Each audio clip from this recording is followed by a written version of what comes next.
Je me souviens de ma mère en larmes me disant qu'ils allaient sûrement m'amputer la jambe. C'était un moment très dur.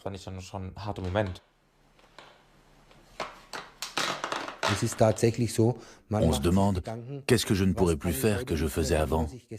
Et des milliers de choses vous viennent à l'esprit. On ne peut pas être en colère indéfiniment. Il faut s'habituer au fait qu'on ne pourra plus vivre comme avant. Et ça s'apprend avec le temps. Après une amputation, recevoir une prothèse est souvent synonyme d'espoir, celui de retrouver une vie comme avant. Chercheurs, médecins et ingénieurs du monde entier conçoivent des pièces de rechange ultra perfectionnées. Comment fonctionnent ces membres artificiels high-tech et comment vit-on avec une prothèse ?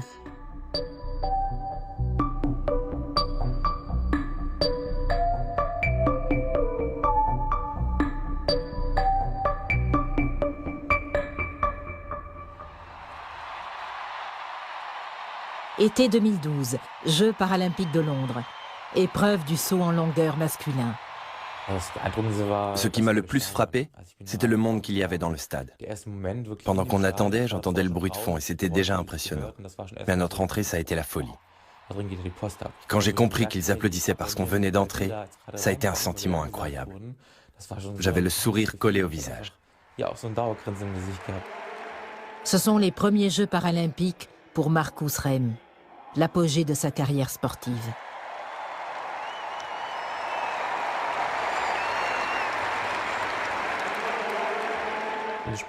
Plus l'heure avançait, plus la tension montait. J'observais mes concurrents en me disant « Celui-là, il a un sacré physique ». Quand l'épreuve a commencé, c'était très intense, avec une grande excitation.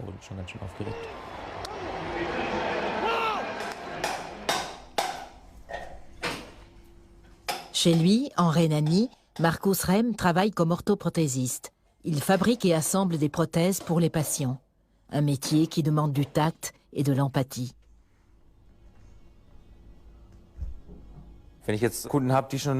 Avec les clients qui ont une prothèse depuis longtemps, j'ai tendance à garder mon histoire pour moi. Mais face à quelqu'un qui me reproche de ne pas comprendre ou de ne pas savoir de quoi je parle, je réponds « Si, je sais très bien de quoi je parle. J'ai moi-même une prothèse. » À 23 ans, Marcus vient de finir sa formation. Il aime la diversité de ce métier. Un travail manuel exigeant des connaissances poussées en anatomie et un contact étroit avec la clientèle. J'étire lentement la matière par-dessus le moule, puis j'appuie doucement.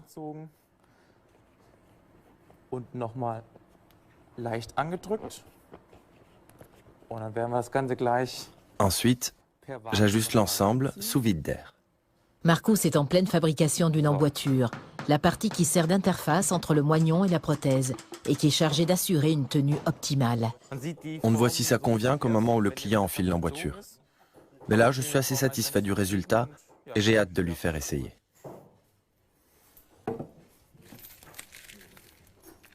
Marcus travaille à mi-temps. Sportif de haut niveau, il consacre une grande partie de ses journées aux entraînements et aux compétitions. En 2008, il a signé avec l'école d'élite sportive du Bayer Leverkusen. Le club sponsorise entre autres ses prothèses de sport très coûteuses. On voit bien la différence entre une prothèse de tous les jours et une prothèse de sport. C'est cette lame en carbone qui fait office de pied. Elle est conçue pour restituer l'énergie quand on court, ce que fait normalement la cheville. C'est un peu plus perfectionné qu'une prothèse de vie quotidienne.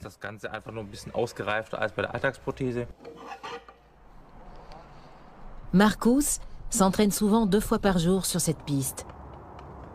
Ici, il s'est fait des amis et a trouvé l'entraîneur idéal, Steffi Nerius, une ancienne lanceuse de javelot. Avec cette prothèse, on a l'impression de marcher sur la pointe des pieds, ça fait bizarre.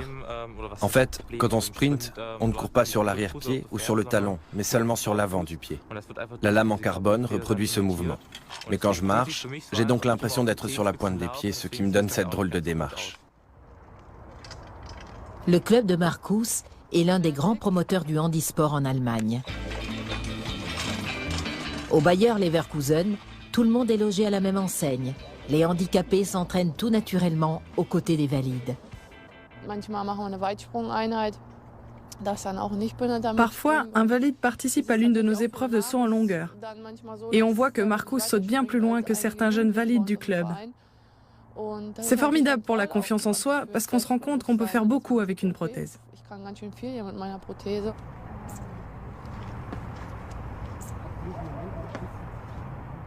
Plus que 2 mois avant les Jeux paralympiques de Londres. C'est le rêve de Marcus, pour lequel il s'entraîne dur depuis des années. Désormais, l'entraînement lui sert surtout à ajuster et régler au mieux sa prothèse. Elle vient justement de se décrocher un peu de sa jambe. Marcus doit changer son manchon en silicone. De l'air s'est infiltré à l'intérieur. Et quand ça arrive, la prothèse ne tient plus. Il devient difficile pour moi de sauter correctement, parce que je ne sens plus bien la prothèse. Je ne sais pas comment elle se positionne quand je m'appuie dessus. Je perds un peu le contact avec le sol. Marcus est le premier athlète appareillé à avoir dépassé les 7 mètres au saut en longueur. Au début, j'avais peur que ça fasse mal. Et effectivement, quand on a été amputé depuis peu, c'est douloureux. Mais avec 2 jambes valides aussi, on sent un choc quand on touche le sable, même si ça ne fait pas vraiment mal. C'est pareil avec ma prothèse maintenant, je n'ai plus vraiment mal. Marcus a du talent et de l'ambition. Il est l'un des grands espoirs allemands pour les Jeux paralympiques.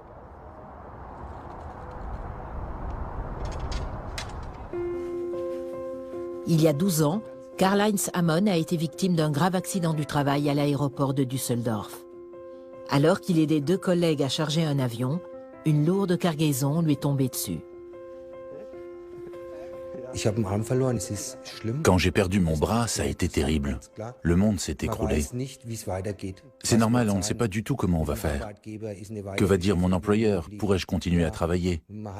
On a quand même des obligations, comme payer son loyer et sa voiture. D'ailleurs, pourrais-je encore conduire avec un seul bras? Karl-Heinz a dû être amputé du bras gauche au-dessus du coude. Depuis, il porte une prothèse. Mais il n'a jamais été du genre à se lamenter sur son sort. Il a toujours littéralement pris sa vie en main. Super, Denis, il est beau. L'avantage, c'est qu'avec la prothèse, on ne se brûle pas. On peut retirer un plat chaud du four ou une saucisse du grill si elle commence à brûler.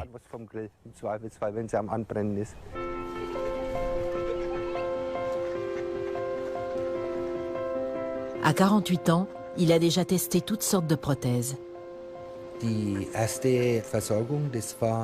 Ma première prothèse était purement esthétique. On ne pouvait rien faire avec. Elle servait seulement à remplir la manche et à recréer un équilibre pour la colonne vertébrale avec un poids à gauche pour éviter que je prenne une mauvaise posture et que l'épaule remonte. À l'époque, Karl-Heinz était loin d'être satisfait de cette solution. Aujourd'hui, il porte une prothèse high-tech. Son orthoprothésiste, Thomas Münch, est le seul en Allemagne à pouvoir proposer ces prothèses myoélectriques utilisant la technique TMR. Je trouve ça passionnant d'ouvrir de nouvelles voies. La technique TMR est toute nouvelle. Il y a 4 ou 5 ans, on n'aurait jamais imaginé pouvoir proposer ça à un patient amputé du bras.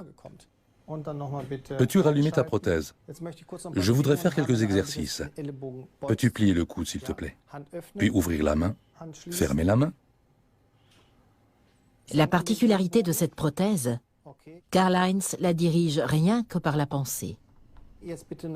Maintenant, plie le coude vers le haut en fermant la main. Parfait. Sa prothèse utilise la technique TMR, ou réinnervation musculaire ciblée, une procédure chirurgicale révolutionnaire, applicable même chez les personnes amputées de tout le bras. Son principe, les nerfs autrefois reliés au bras, donc devenus inutiles après l'amputation, sont réimplantés dans un autre muscle. Dans cette animation, le muscle pectoral. En quelques mois, les nerfs vont s'y lier et redevenir fonctionnels. L'intérieur de la prothèse est équipé d'électrodes ultrasensibles, en contact étroit avec la peau. Quand le patient contracte le muscle correspondant, Le signal est capté par la prothèse qui reproduit le mouvement. Pour simplifier, je dis souvent qu'on recable le bras du patient. Ainsi, quand il veut ouvrir la main, le patient va contracter un certain muscle, ce qu'il ne pouvait pas faire avant l'opération, puisque le nerf n'entraînait aucune réponse. Ce nerf, qui servait auparavant à diriger les muscles de la main pour qu'elle s'ouvre, contracte désormais l'un des muscles. C'est ce qui se passe avec M. Hammond. Ainsi, quand Karl-Heinz fait bouger en pensée son bras absent, il active le muscle qui a été réinnervé et c'est la prothèse qui bouge. Quand je pense fermer la main, donc le mouvement qui fait bouger le pouce et les doigts de la prothèse, on voit bien le muscle se contracter là-dessous. C'est juste sur le renflement du muscle que se pose l'électrode captant le signal. C'est déjà la 7e emboîture qu'il reçoit, car au début les signaux sont confus et les électrodes ont du mal à les capter pour activer la prothèse. Ces électrodes sont en contact avec le biceps, ce qui permet de lever le coude. L'électrode en dessous dirige la rotation des paumes vers l'intérieur, la pronation. L'emboîture compte 6 électrodes au total. Un micro-ordinateur à l'intérieur de la prothèse analyse les signaux envoyés par les nerfs et les transforme en impulsions électriques. Karl-Heinz peut ainsi faire 6 mouvements distincts.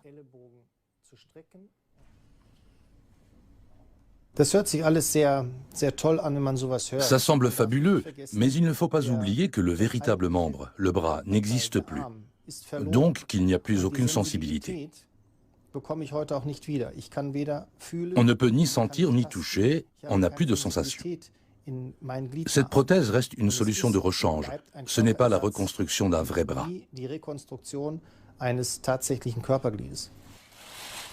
Sans compter que l'électronique complexe logée dans la prothèse n'est pas étanche. Sous la douche, Karl-Heinz doit donc se laver avec un seul bras.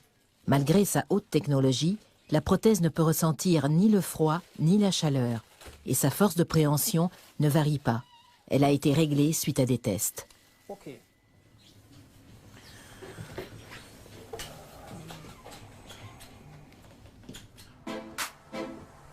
Aujourd'hui, Marcus s'est entraîné au petit matin. Dès qu'il a le temps, il va pratiquer un autre de ses hobbies. Hors de question pour lui d'y renoncer parce qu'il n'a plus de tibia. C'est une prothèse normale et c'est une planche normale. La seule différence, c'est que j'ai une prothèse alors que les autres riders n'en ont pas. Le wakeboard a toujours été sa grande passion. Mais c'est aussi ce qui a bouleversé sa vie. C'était un beau soir d'été. Marcus avait 14 ans et passait la journée au bord de l'eau avec sa famille. Il s'apprêtait à partir, mais les conditions idéales ont incité Marcus à refaire un tour. J'étais tracté par un bateau. Il n'y avait pas de téléski nautique comme ici. Je ridais, j'ai sauté par-dessus la vague et je suis tombé. Un autre bateau est arrivé par derrière sans me voir et m'est passé dessus. Mes jambes ont été prises dans l'hélice. Les secours arrivent immédiatement. Marcus est encore conscient, sa jambe droite presque entièrement arrachée. Je me souviens de ma mère en larmes me disant qu'ils allaient sûrement m'amputer la jambe. C'était un moment très dur. Sur le coup, le monde s'écroule. La nuit avant l'amputation, j'ai eu affreusement mal. J'étais déjà au maximum des antalgiques et malgré tout, la douleur était atroce. Je m'en souviens encore très bien. 3 jours plus tard, la sentence tombe. Impossible de sauver la jambe de Marcus. Je me sentais très seul face à cette situation. J'ai beaucoup pleuré, je passais mes soirées dans ma chambre à me demander comment j'allais faire pour continuer à vivre. Heureusement, le jeune sportif est un battant. Il veut s'en sortir et aller de l'avant. Il attend avec impatience sa première prothèse. La première fois que je me suis mis debout sur ma prothèse, ça a été la douche froide. Ça faisait terriblement mal, je n'arrivais pas à m'appuyer correctement dessus. Au lieu de me motiver, ça m'a plutôt abattu. Cela lui a pris du temps, mais aujourd'hui, Marcus ne se considère plus comme handicapé. Il conduit une voiture avec changement de vitesse. Il n'utilise pas sa cheville pour appuyer sur l'accélérateur, mais évalue la pression sur la pédale avec sa cuisse. C'est ainsi qu'il a appris à conduire. Aujourd'hui, il se rend chez un client. Parfois, avec les personnes récemment amputées, on joue aussi le rôle de confident. Surtout quand ils comprennent que j'ai vécu la même chose qu'eux. Comme je peux me baser sur mon expérience, je suis quelqu'un à qui ils peuvent s'ouvrir.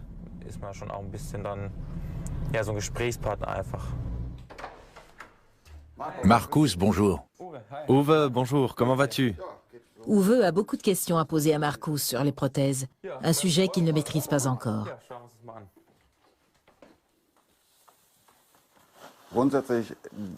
Je peux dire que Marcus est mon modèle.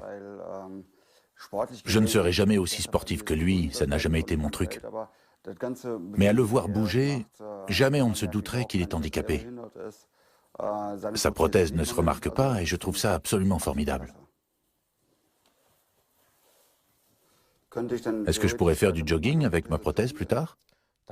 Ça dépendra du type de pied qu'on choisit. On est tous les deux d'accord pour prendre un pied pour personnes très actives. Uwe Schulz a 49 ans. Pour l'instant, il passe l'essentiel de son temps chez lui et il a hâte de pouvoir retrouver le grand air. On pourra faire différents essais, en commandant des pieds pour les tester. Les manchons en silicone apparus il y a quelques années ont changé la vie de nombreux amputés tibiaux. Ils font en sorte que la prothèse reste bien en place sur le moignon. La recherche va se poursuivre en direction de l'électronique, de la bionique. Il y aura des chevilles intelligentes pour les amputés tibiaux. Elles lèveront le pied en phase pendulaire, ajusteront la position pendant la marche en montée et auront d'autres fonctions. Il existe déjà des pieds qui le font, mais leur poids est encore trop élevé. Donc je ne crois pas qu'ils conviennent vraiment au quotidien pour des patients actifs. Pour les amputés fémoraux, il existe déjà des genoux intelligents qui imitent les mouvements naturels du corps et reconnaissent quand ils doivent se plier. Un ordinateur permet de paramétrer la prothèse individuellement pour chaque utilisateur. Des capteurs mesurent la vitesse de la marche et les forces exercées sur la prothèse jusqu'à 50 fois par seconde, et un microprocesseur régule l'amortissement de l'articulation à chaque pas. Tout se fait automatiquement et l'appareillé peut ainsi marcher sur un terrain inégal, monter des escaliers ou faire du vélo. La science repousse sans cesse ses limites. Il existe aussi l'ostéo-intégration, avec laquelle le support de la prothèse est monté directement sur l'os. Cette technique n'est pas encore tout à fait au point, il faut encore l'améliorer. Mais à mon avis, dans les prochaines années, les choses vont beaucoup évoluer.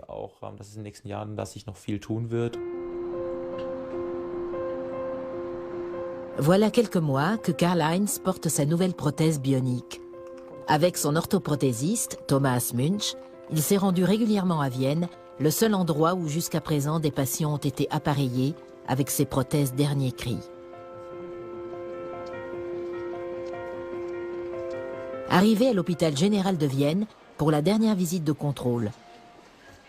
C'est ici que Karl-Heinz a été opéré par le professeur Oskar Assmann, spécialiste en chirurgie plastique reconstructive et pionnier de la reconstruction bionique. Une méthode qui suppose de modifier l'anatomie du patient pour qu'il puisse tirer le meilleur profit d'une prothèse. Dans le cas de Karl-Heinz, il a fallu déplacer des nerfs. Le problème après l'amputation d'un bras, c'est qu'il ne reste que deux muscles. On a le biceps à l'avant qui sert à plier le bras. On le voit bien bouger. Et on a le triceps à l'arrière qui fait tendre le bras. La difficulté, c'est qu'avec ces deux seuls muscles, M. Hammond doit pouvoir diriger toute sa prothèse, qui offre plusieurs fonctions. Elle permet la flexion et l'extension du coude, la pronation, la supination, l'ouverture et la fermeture de la main. Au cours d'une opération spectaculaire, le professeur Assmann a déplacé certaines terminaisons nerveuses, devenues inutiles suite à l'amputation, dans d'autres muscles. Cela permet aujourd'hui à Karl-Heinz de diriger les 6 fonctions de sa prothèse. En Europe, ce genre d'opération n'a encore été pratiqué qu'à Vienne. Voilà le biceps. Là, c'est le chef long du biceps, qu'on voit très bien. Même pour le professeur Assmann, cela n'a rien d'une opération de routine. Le plus compliqué dans la chirurgie des nerfs, c'est qu'il faut garder à l'esprit qu'on s'engage dans une longue rééducation. Il faut savoir à quoi sert le nerf, où il se trouve, comment il est relié au tissu.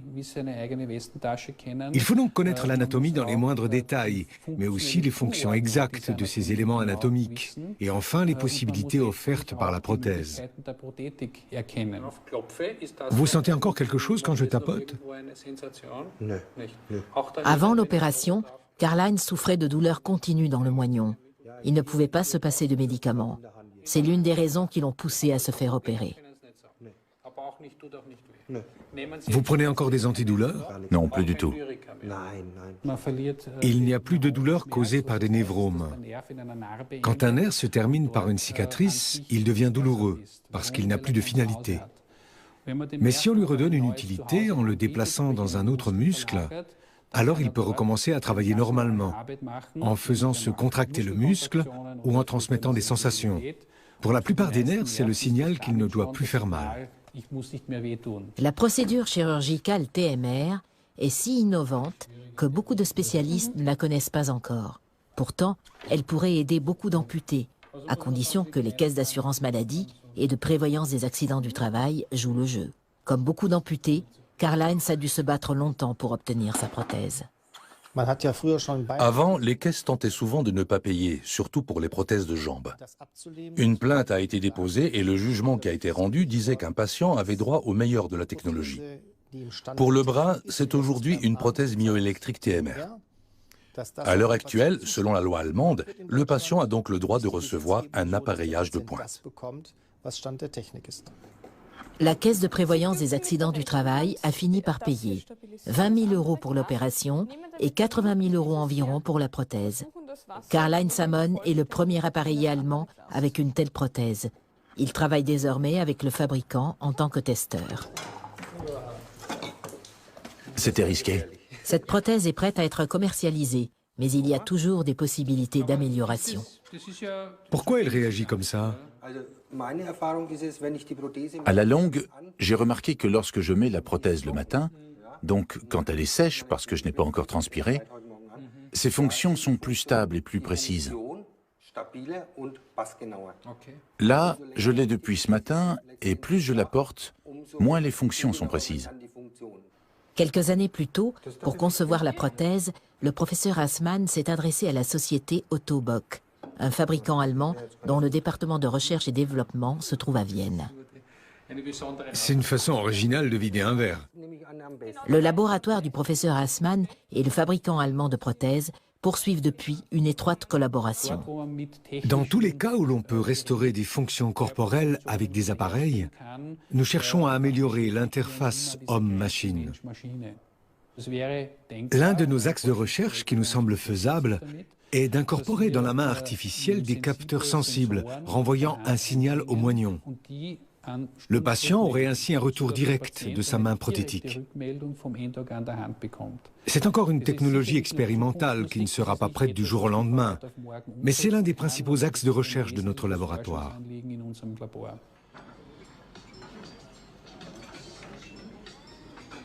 Le professeur Assmann a aussi opéré Patrick Mayerhofer, un jeune Autrichien de 25 ans. Il y a 4 ans, cet électricien a reçu une violente décharge entraînant de très graves brûlures. Sa main droite a pu être sauvée, mais la gauche est restée mutilée. Le jeune homme a finalement choisi l'amputation. Comme celle de Karl-Heinz Samon, sa prothèse de main bionique est dirigée par la pensée. Patrick Mayerhofer peut même bouger chaque doigt séparément. Mais ce genre de prothèse n'existe pour l'instant que pour les personnes amputées sous le coude.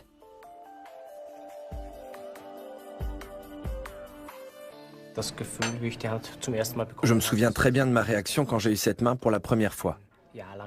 Ça faisait 1 an que je portais une vieille prothèse qui était déjà très bien, mais qui ne pouvait couvrir et fermer la main. C'était tout.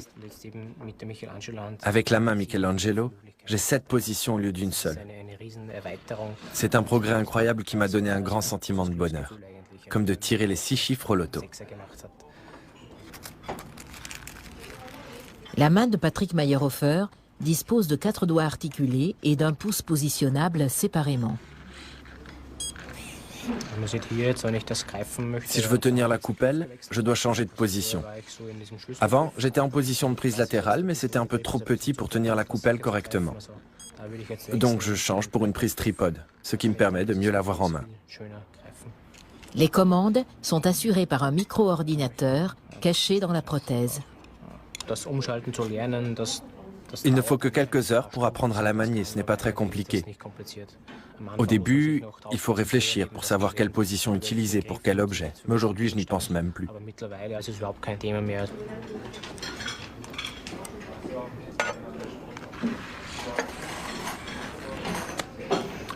On entend bien le déclic quand je fais pivoter le poignet. Peut-être qu'à l'avenir, la commande sera électronique, mais ce n'est pas encore le cas.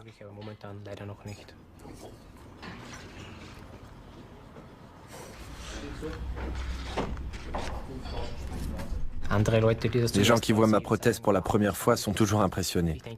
Moi, je me dis seulement que c'est ma main. J'en ai besoin tous les jours, elle fait partie de mon quotidien. Patrick aide à améliorer encore cette prothèse bionique en testant chaque innovation développée par les chercheurs. C'est ici que tout a commencé, le département de recherche et développement du fabricant. C'est là aussi qu'est fabriquée la main Michelangelo.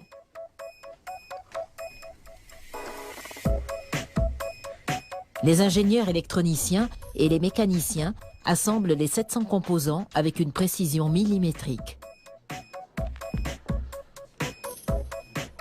Comme presque tout est fait à la main, la fabrication prend du temps, d'où le prix élevé de cette prothèse dernier cri, près de 40 000 €.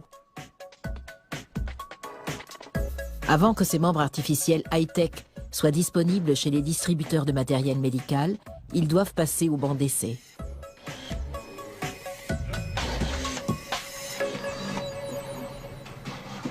Andrea Vogt-Bolm travaille pour une association qui accompagne les patients et les aide à se reconstruire après l'amputation. Elle sait que les progrès en orthopédie ne rendent pas forcément les choses plus faciles. L'amputé typique n'est pas un sportif de haut niveau. 80% des amputés ont plus de 60 ans et souffrent souvent d'une maladie chronique. Avant même l'amputation, ils sont confrontés à toutes sortes de pathologies. Les médecins font appel à Andrea quand leurs patients s'apprêtent à quitter l'hôpital, 10 à 14 jours après l'amputation. Ils sont souvent désemparés. Rien n'est prévu pour eux dans le système de santé allemand, une lacune que vient combler son association Ampuvita, financée exclusivement par des dons. Madame Visser, je vous présente Madame Vogt-Bolm. Bonjour Madame Visser. Une amputation entraîne des changements considérables. Il faut réorganiser toute sa vie. Et souvent, les patients âgés se sentent complètement dépassés. Ce qui m'importe, c'est de savoir comment vous ferez à votre retour chez vous. Je vis dans un appartement au 2e étage, sans ascenseur. Donc l'un des principaux objectifs de votre rééducation doit être de pouvoir monter les escaliers, car vous voulez rester chez vous. Avec de la persévérance et une grande volonté, on y arrivera. Bien sûr. Mais je dois quand même vous prévenir qu'il y aura des phases où vous vous direz « c'est trop difficile ». Mais souvent, quand on se sent au plus bas, on rebondit ensuite avec d'autant plus d'énergie. La plupart des patients du service ont été contraints à l'amputation suite à un diabète de type 2 ou à des maladies vasculaires. C'était aussi le cas de Sieglinde Visser. En proie à des douleurs permanentes, malgré d'innombrables opérations, elle a choisi l'amputation.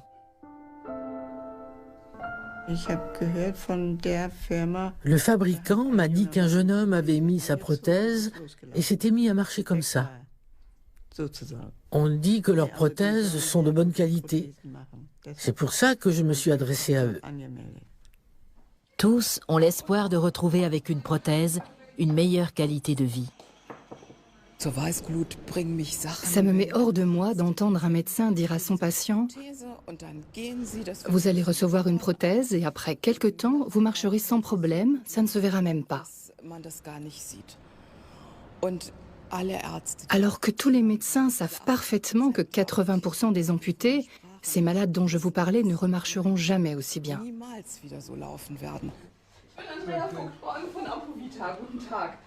En quelques années, la petite association est devenue un institut de conseil très sollicité par les amputés et leurs familles. La demande est immense. En complément des groupes de soutien, Ampu-Vita propose des séminaires et des cours de mobilité.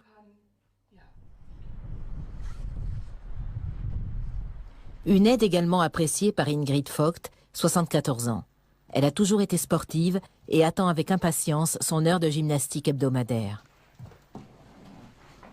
Heinz, est-ce que tu peux m'aider? Ingrid Vogt souffre d'artériopathie oblitérante des membres inférieurs, un grave trouble circulatoire. Des plaques d'athérome ont envahi et rétréci les artères de ses jambes jusqu'à l'obstruction totale. C'était en 1998. Dans la rue, j'ai soudain senti une douleur dans le mollet. Je suis resté sans bouger quelques instants. J'ai trouvé ça étrange, mais je me suis dit que j'avais dû faire un faux mouvement en faisant du sport, que c'était des courbatures. C'était le même genre de douleur. Mais ensuite, j'ai constaté que ça s'aggravait. Avec le temps, je pouvais marcher de moins en moins loin sans avoir mal. Et la douleur elle-même empirait. Ingrid a une véritable odyssée de consultation médicale derrière elle, qui s'est soldée par l'amputation de ses 2 jambes. Voici ma prothèse qui remonte jusqu'en haut de la cuisse. À l'intérieur, il y a une tige de métal sur toute la longueur, avec une charnière qui fonctionne comme un genou. Après 3 opérations de la jambe gauche, il ne lui reste plus qu'un moignon très court. Sous le genou, il y a plein de nerfs qui se rejoignent. Des nerfs, des vaisseaux sanguins. Quand je mets ma prothèse, ça exerce une pression très forte sur le dessous. Même si les tissus sont mous, j'ai du mal à le supporter. D'autres y arrivent peut-être, mais moi, une telle pression sur le moignon me fait mal. Avec ses prothèses, Ingrid peut marcher 40 mètres au maximum. Son fauteuil roulant n'est jamais loin. Andrea de l'association Ampu-Vita lui rend visite dans son appartement où elle vit avec son mari Heinz. Tu as mis tes prothèses aujourd'hui? Oui. Ingrid fait de vrais efforts. Je vais m'asseoir. Mais elle atteint vite ses limites. Là, ça soulage mon genou. Ça me fait tellement mal. Je ne sais plus quoi faire. Son mari Heinz se sent lui aussi démuni. Les douleurs lancinantes, Ingrid les supporte au quotidien. Tu as toujours mal dans la jambe gauche? Dès que je marche un peu, ça me fait soudain très mal au niveau du genou. En plus des problèmes liés à la prothèse, Ingrid souffre aussi de douleurs fantômes dans les 2 jambes. Des élancements violents qui la frappent sans prévenir, surtout quand elle se repose. Jusqu'à présent, les différents types de traitements sont restés sans résultat.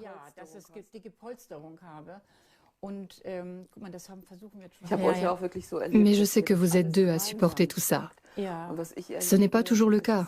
Beaucoup de couples se séparent parce que l'amputation est trop dure à gérer.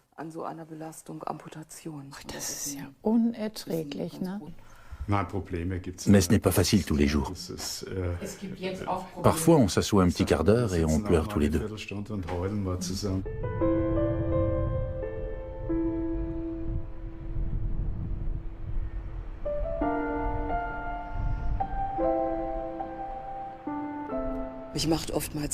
Ça me met régulièrement en colère de voir que des personnes âgées ne reçoivent pas de prothèses adaptées après leur amputation. Je répète sans cesse que ça ne doit pas forcément être des prothèses de sport ou pour personnes très actives, mais au moins des prothèses qui correspondent aux besoins de la personne, pour qu'elle puisse continuer à vivre sa vie. On dessine un 8 avec le bras, vers l'intérieur et l'extérieur, en restant détendu. Ingrid ne raterait pour rien au monde son cours de gymnastique du vendredi. Le couple ne sort plus que rarement de chez lui, surtout en hiver. Le plus important, c'est que je fasse bouger mes jambes. Avec le haut du corps, je reste très active, mais pour les jambes, ça ne suffit pas. Je vais donc à ce cours de gymnastique et ça me plaît beaucoup. Pour le moral aussi, il est important de rencontrer des personnes dans la même situation. Ingrid a fait ici de nouvelles connaissances. C'est parfois très dur. J'imaginais que ce serait un peu plus facile, il faut bien le dire. Si on reste chez soi à ne rien faire, ça devient de pire en pire. Or, la plupart des amputés restent chez eux. On ne les croise pas dans la rue. Si on m'avait dit à quel point ce serait pénible, je ne sais pas si j'aurais eu le courage de le faire. Il m'a fallu beaucoup de force pour pouvoir recommencer à faire le ménage, m'occuper des enfants. Aujourd'hui, après 4 ans, ça va. Mais marcher sur de longues distances, ça reste impossible.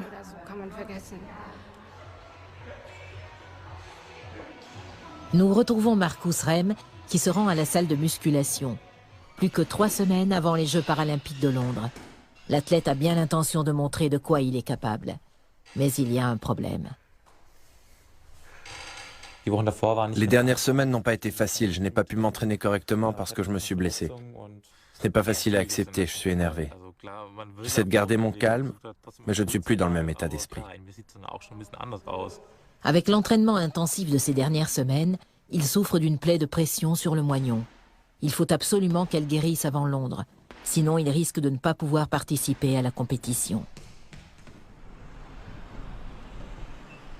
L'entraîneur de Marcus l'a mis au repos forcé pour que sa plaie guérisse. À si courte échéance de la grande compétition, il a du mal à l'accepter. Pour se changer les idées, le soir, il optimise sa prothèse, dans les locaux de son employeur, un grand fabricant de matériel médical. Beaucoup pensent que j'ai un avantage technique parce que je peux utiliser pour ma prothèse tel ou tel élément qui n'est pas officiellement commercialisé. Mais ce n'est pas le cas. Tous les éléments que j'assemble peuvent être achetés chez les fabricants. Mon seul avantage, c'est que je sens comment l'emboîture et la prothèse se comportent et que je sais comment mieux adapter l'emboîture et corriger la position. Je peux moi-même faire le nécessaire d'après mon ressenti.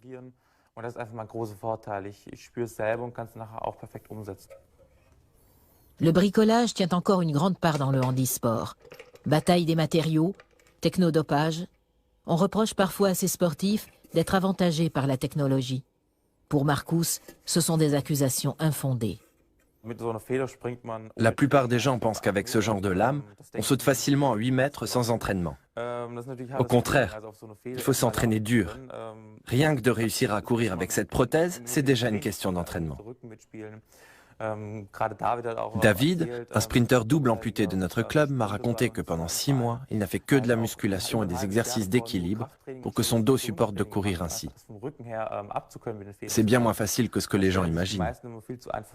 Avec l'effet ressort des lames en carbone, ils pensent qu'il est facile de sauter à 8 mètres. Mais ce n'est pas si évident. De retour chez Karl-Heinz, c'est enfin le week-end. Après une dure semaine de travail à l'aéroport, le père de famille est fatigué. Ses filles ont demandé à fabriquer des lampions.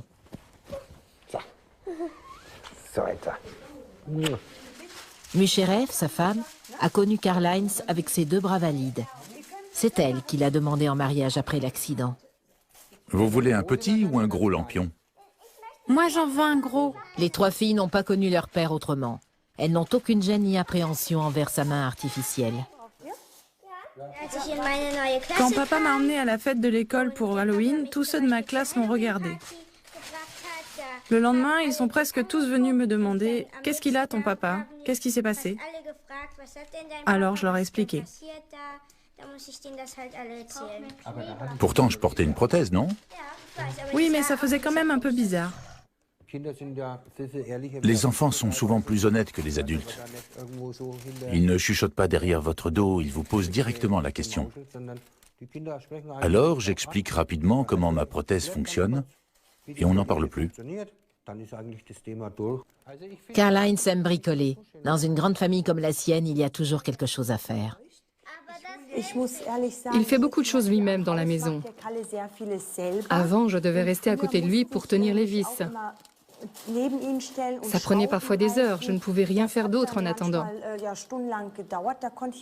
Aujourd'hui, il fait tout seul. Il n'a plus besoin de moi en tant que deuxième main. Karl-Heinz est convaincu que sans prothèse, il serait aujourd'hui au chômage. C'est essentiel pour la confiance en soi, parce qu'avec cette prothèse, on ne dépend plus des autres. Avant, il était impensable pour moi de nouer mes lacets, tout simplement, ou de faire d'autres broutilles comme déchirer et coller un bout de papier. Même les choses les plus simples sont impossibles sans prothèse, puisque tout notre quotidien est prévu pour 2 mains.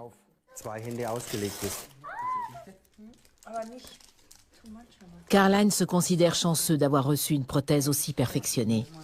Cela l'attriste de penser au nombre d'amputés dans le monde qui sont laissés pour compte.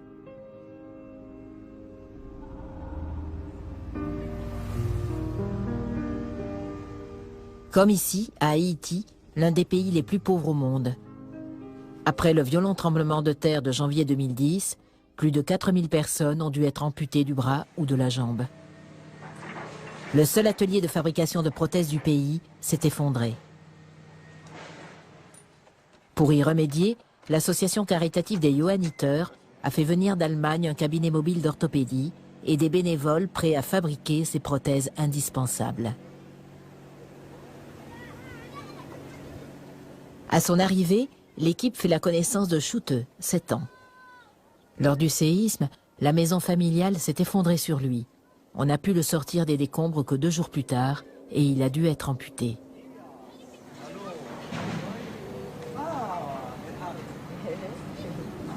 Schutte vit chez sa grand-mère. Elle espère que les orthoprothésistes allemands pourront offrir une nouvelle jambe à son petit-fils.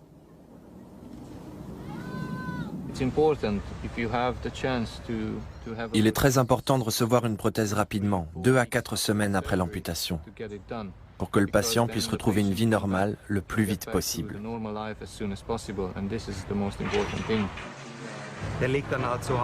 L'amputé reste à la maison, comme les millions d'autres personnes qui n'ont pas d'appareillage. Ils restent allongés au sol et attendent que leurs proches viennent les nourrir et les porter ici ou là. Voilà pourquoi les équipements comme les prothèses de jambes, les orthèses ou les fauteuils roulants sont essentiels pour leur rendre une mobilité.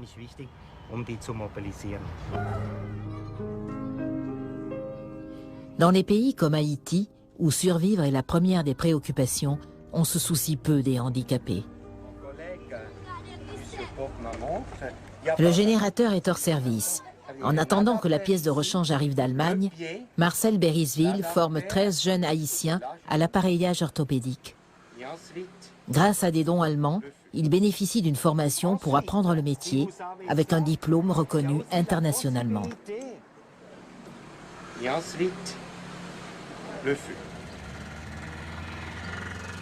Quelques semaines plus tard, Schutte et sa grand-mère prennent un taxi-moto pour retourner chez les Johanniter. Le cabinet orthopédique fonctionne de nouveau. Harry Tsener, un orthoprothésiste néerlandais, approche de la retraite. Quand on lui a proposé de partir à Haïti comme bénévole, il n'a pas hésité. Ces gens n'ont rien. Rien que d'y penser, ça m'empêche de dormir. Le premier patient du jour est Schneili, 4 ans, qui reçoit une prothèse tibiale. Il faudra régulièrement la changer au cours des prochaines années pour l'adapter à sa croissance.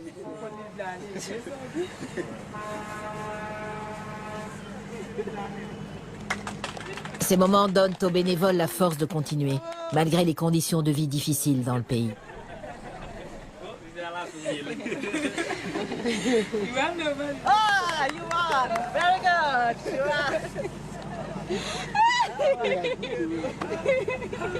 Hey, Shooter!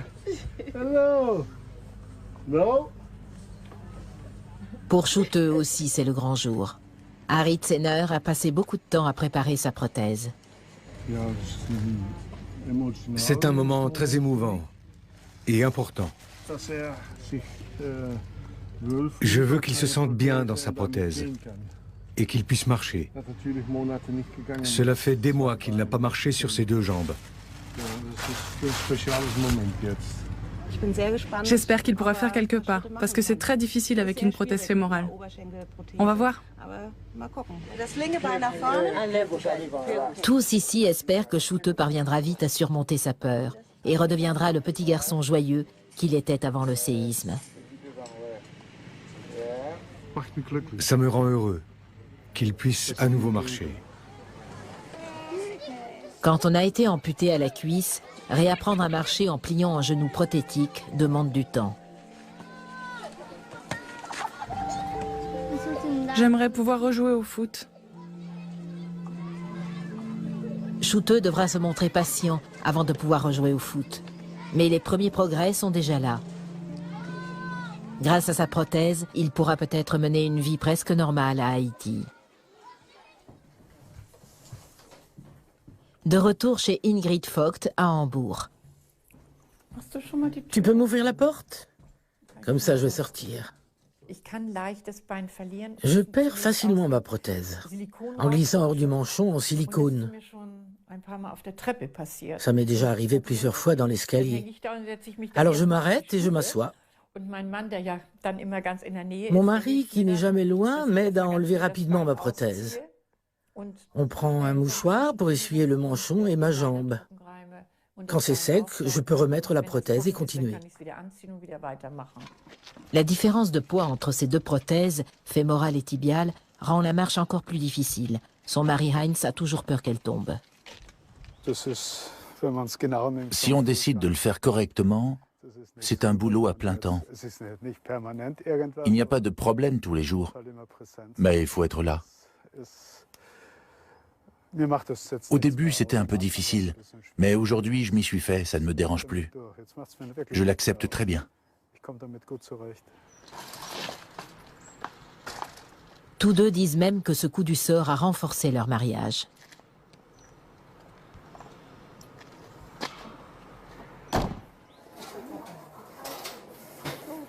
Les Vogt ont appris à être heureux malgré tout, et certaines choses valent la peine de continuer à se battre, comme leurs vacances annuelles au soleil.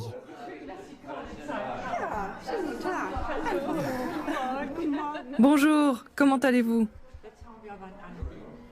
Vous voulez vous mettre là? Je vais pousser la chaise. Nous voulons aller à Fuerteventura. Dans votre hôtel habituel? Oui. Des vacances à l'hôtel en demi-pension, mais avec une place supplémentaire dans l'avion, des bagages en excédent, le fauteuil roulant et la navette pour l'aéroport. Avant, ils voyageaient plus simplement. On prenait notre camping-car et on partait sur les routes presque 6 mois par an. Ça a été dur de devoir y renoncer. On s'est promené le long du Danube. On a fait des circuits dans les Alpes, surtout en Autriche et dans le nord de l'Italie. C'était super. C'était de très beaux moments, parce qu'avec notre camping-car, on était libre.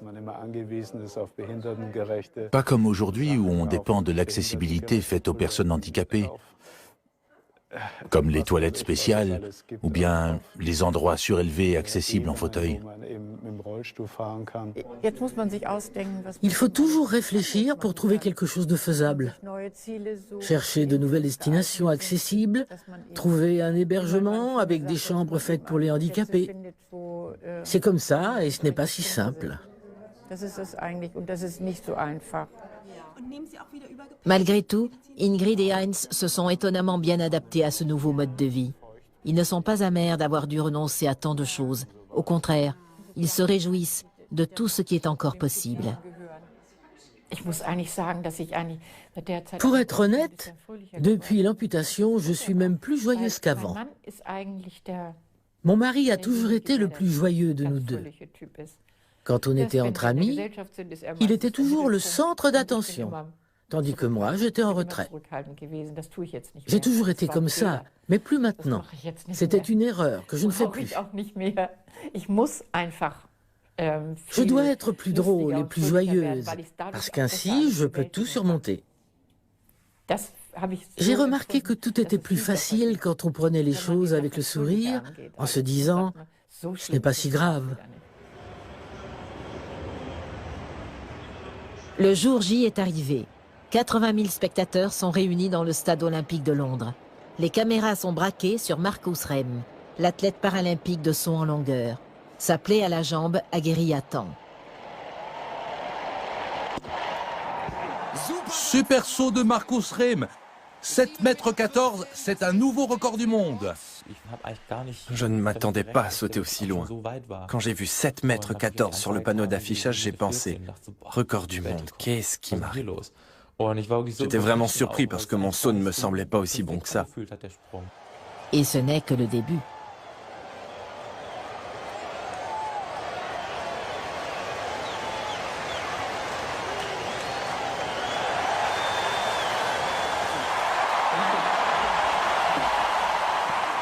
Waouh, encore un saut incroyable, c'est fou! Super saut de Marcus Rem. C'est très loin, 7,35 m. Encore un record du monde pour Marcus Rem. Quand j'ai sauté à 7,35 m, je l'ai su. Je me suis retourné, j'ai vu le juge lever le drapeau blanc et je me suis dit, voilà, c'était le bon. Et le champion paralympique représentant l'Allemagne, Marcus Rem. Je suis encore tout retourné quand je repense à la remise des médailles et qu'ils ont joué l'hymne allemand. Mes parents se trouvaient entre le drapeau et moi. Je les ai vus et j'ai eu les larmes aux yeux. C'était un sentiment incroyable d'être sur le podium et de vivre ça avec mes parents, parce qu'ils m'ont toujours accompagné et soutenu. Vivre cet instant avec eux, c'était vraiment génial. Un an après la pose de sa prothèse myoélectrique, celle-ci est devenue une part de lui-même. Il arrive même à Karl-Heinz d'oublier qu'il n'a qu'un bras. Et pourtant, n'importe quelle prothèse, aussi sophistiquée soit-elle, reste un membre artificiel. Ce que j'aimerais, c'est avoir une prothèse qui me permette de sentir les objets. Surtout pour mes enfants. J'aimerais pouvoir les prendre par la main et que la prothèse me donne une sensation en retour pour que je puisse sentir si je les serre trop fort ou pas assez.